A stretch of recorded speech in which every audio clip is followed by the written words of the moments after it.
Assalamualaikum warahmatullahi wabarakatuh. Bagaimana kabarnya anak? Bapak harap semua dalam keadaan baik dan sehat ya. Jumpa lagi dengan saya, Vivi Yulianto, di mata pelajaran simulasi dan komunikasi digital. Pada pertemuan kali ini, kita akan melanjutkan pembelajaran sebelumnya, yakni KD 3.1, menerapkan logika dan algoritma komputer, dan 4.1 menggunakan fungsi-fungsi perintah atau komen. Adapun materi yang akan kita belajarkan pada kesempatan ini adalah tentang flowchart ya.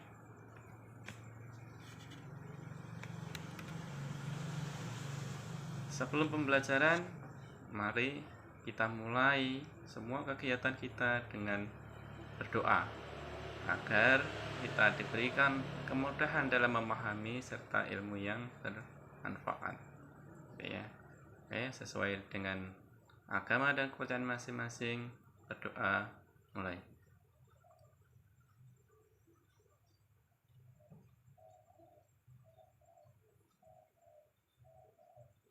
Doa selesai.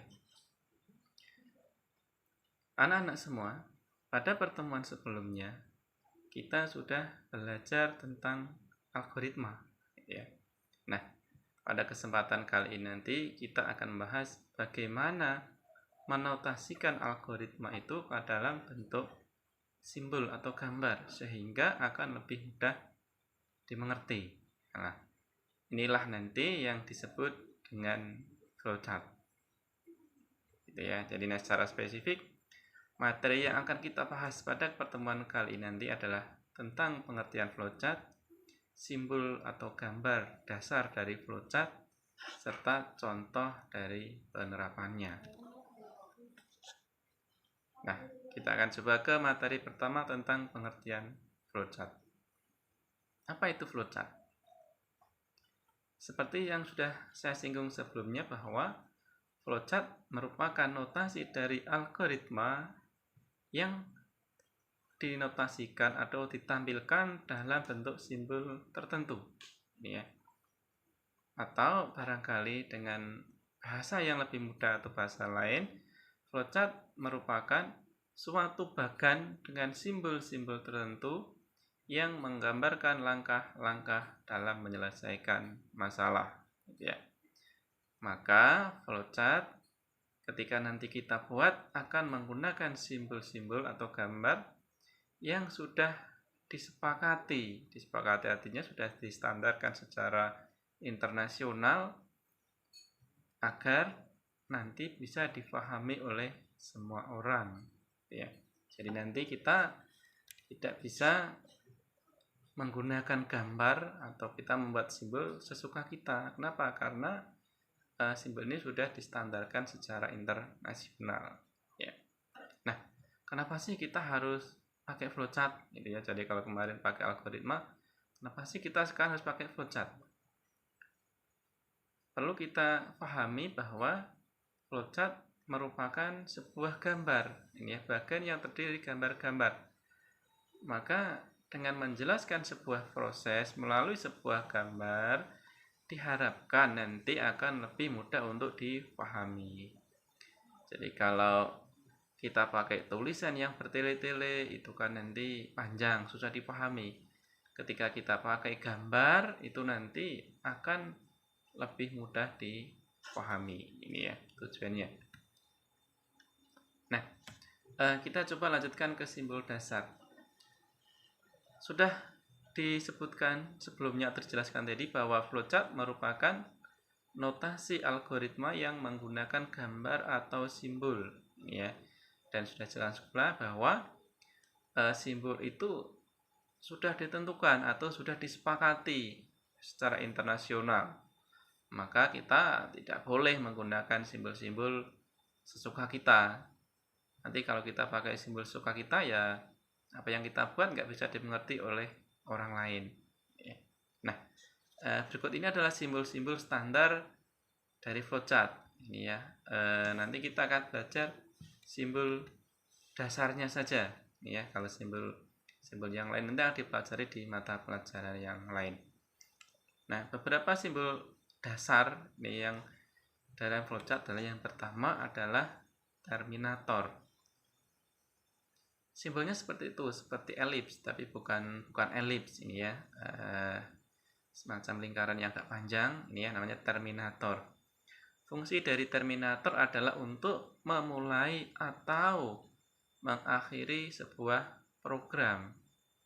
Jadi terminator itu wajib ada dalam sebuah flowchart.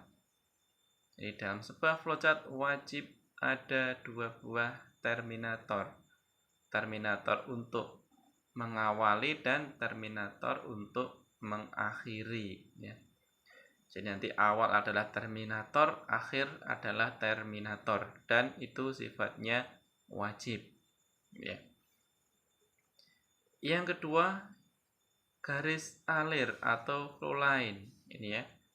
Garis alir atau flowline ini dipakai untuk menunjukkan aliran arah dari program. Ini juga harus ada dalam flowchart. Nanti kalau tidak ada garisnya, garis alirnya, maka flowchartnya nggak bisa jalan ini ya. Ini mau lari kemana ini ya, maka garis alir atau flowline ini harus ada juga ini ya. Nah, garis alir itu nanti garis yang berupa anak panah di bagian ujungnya ini ya, seperti anak panah, sehingga nanti ada aliran arahnya. Simbol dasar yang ketiga adalah preparation. Ya, preparation simbolnya seperti itu. Segi 6 panjang ini ya. Fungsi dari preparation adalah untuk memberikan nilai awal atau inisialisasi. Ini ya. Pemberian nilai awal atau inisialisasi atau harga awal ini disimbolkan dengan preparation. Preparation tidak harus ada dalam sebuah flowchart. Dia hanya dipakai ketika ada nilai awal yang kita definisikan. Contoh misalkan ketika kita ingin menghitung sebuah lingkaran, volume atau luas, maka di sana ada nilai yang harus kita inisialisasi, yakni nilai Pi, yang isinya adalah 22/7 atau 3,14. Simbol yang selanjutnya adalah proses. Ini ya, proses. Simbolnya adalah segi 4 ya, atau persegi panjang ini ya. Proses dipakai untuk mengolah data atau proses perhitungan atau proses mengolah data. Dalam sebuah flowchart tentu karena flowchart adalah untuk menyelesaikan suatu masalah, tentu dalam sebuah flowchart ada prosesnya ini ya, nggak bisa nanti suatu proses nggak ada pengolahan datanya ini ya. Maka dalam sebuah flowchart proses ini juga harus ada ini ya. Jadi simbolnya adalah persegi panjang. Simbol selanjutnya adalah input atau output data. Bentuknya seperti itu, jajaran genjang ini ya. Input atau output data dipakai untuk proses input data maupun output data atau parameter ini ya, termasuk nanti simbol yang dipakai ketika kita ingin menampilkan pada layar atau mencetak ini ya. Input atau output data ini dalam flowchart tidak wajib ada, tapi hampir semua flowchart ada input dan outputnya, tetapi tidak wajib ya, karena biasanya dalam sebuah flowchart ada proses memasukkan data. Simbol selanjutnya adalah decision ini ya, decision. Simbolnya adalah seperti belah ketupat. Decision dipakai untuk membandingkan atau menyeleksi atau memberikan pilihan untuk menjelaskan atau melaksanakan langkah selanjutnya. Dalam flowchart jika ada suatu kondisi yang harus diulang atau kondisi yang beberapa kondisi yang harus dipilih salah satu, maka nanti decision dipakai. Contoh kita ingin mencetak beberapa kali misalkan, maka ada perulangan mencetak, maka pakai decision. Atau mungkin kita memilih beberapa menu misalkan, maka ketika nanti harus memilih salah satu, maka decision harus dipakai. Kemudian simbol dasar selanjutnya adalah konektor.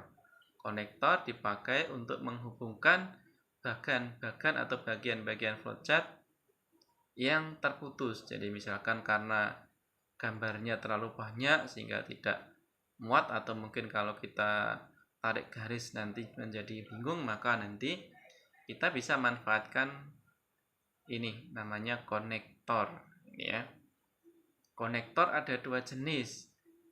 Yang pertama adalah on-page konektor, yang kedua off-page konektor. On-page konektor adalah dipakai untuk menghubungkan bagian-bagian flowchart yang berada pada satu halaman atau halaman yang sama. Sedangkan off-page konektor dipakai untuk menghubungkan bagian-bagian dari flowchart yang berada pada halaman yang berbeda. Simbolnya seperti itu, ada lingkaran, nanti penggunaannya kita kasihkan huruf di dalamnya. Sedangkan off-page konektor simbolnya adalah seperti itu, sebagai 6 yang dipotong atau segi 8 yang dipotong ini. Off-page konektor dan on-page konektor. Nah, itulah tadi beberapa simbol standar atau simbol dasar dari flowchart.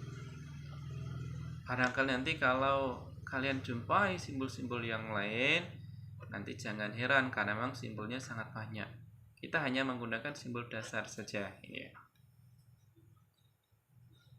Anak semua, tadi kita sudah menyinggung tentang simbol dasar dari flowchart. Maka kita akan coba simbol yang tadi sudah kita pelajari, kita akan coba terapkan dalam permasalahan. Contoh penerapannya seperti ini. Misalkan kita diminta untuk membuat flowchart dari program menghitung volume tabung. Kita ingin membuat flowchart untuk program menghitung volume tabung. Perlu kita pahami dulu bahwa untuk menghitung volume tabung ini menggunakan rumus pi r kuadrat kali T, atau pi dikalikan jari-jari kali jari-jari kali tinggi, atau pi r kuadrat kali T, atau pi r kali T. Maka dalam program itu nanti kita harus menginputkan jari-jari atau R tadi, kemudian tinggi atau T, serta kita bisa memberikan nilai awal pi yang nilainya adalah 3,14. P itu tidak kita inputkan karena P nilainya tetap, Nanti kalau P diinputkan, nanti nilai P bisa berubah-ubah, Maka dari beberapa variabel itu ada inputnya R, inputnya T, kemudian konstan tapi tadi, kita bisa buat flowchart menjadi seperti ini. Flowchart kita mulai dengan terminator, mulai, Kemudian setelah mulai kita berikan nilai awal P sama dengan 3,14. Simbolnya diperhatikan. Ini. Kemudian setelah kita inisialisasi P sama dengan 3,14, kita masukkan jari-jari dan masukkan tinggi. Misalkan jari-jari kita berikan variabel R dan tinggi kita ganti variabelnya dengan T. Maka kita masukkan R dan T. Kemudian setelah R dan T dimasukkan, kita akan hitung volume sama dengan P kali R kali R kali T. Maka nanti akan ketemu V volume sama dengan P kali R kali R kali T. Maka nanti akan didapatkan sebuah nilai dari V. Ketika sudah didapatkan nilai dari V, ingat simbolnya tadi proses, maka adalah persegi panjang, maka nanti akan kita tampilkan di layar. kita tampilkan V. Karena kita tampilkan, maka dia berupa output. Simbolnya adalah jajaran genjang. Ketika sudah ditampilkan, maka flowchartnya selesai. Kita akhiri dengan terminator lagi, ini ya. Jadi kurang lebihnya flowchartnya adalah seperti itu. Nah, sebagai latihan, silahkan anak-anak buat flowchart untuk menghitung luas segitiga. Ya, silahkan dihitung. Buat flowchartnya, bagaimana sih flowchart program menghitung luas segitiga? Nanti silahkan cek dulu luas segitiga rumusnya bagaimana, kemudian seperti apa. Silahkan dipakai untuk tugas sekaligus belajar memahami tentang flowchart. Baiklah anak-anak, sampai di sini pertemuan kita kali ini. Mudah-mudahan bisa difahami gitu ya. Kemudian jangan lupa untuk tetap terus belajar, apalagi dalam kondisi seperti ini. Tetap jaga kesehatan, tetap beraktivitas, dan tetap semangat. Jumpa lagi di lain kesempatan. Mudah-mudahan dalam kondisi sehat dan kondisi yang lebih baik. Terima kasih. Assalamualaikum warahmatullahi wabarakatuh.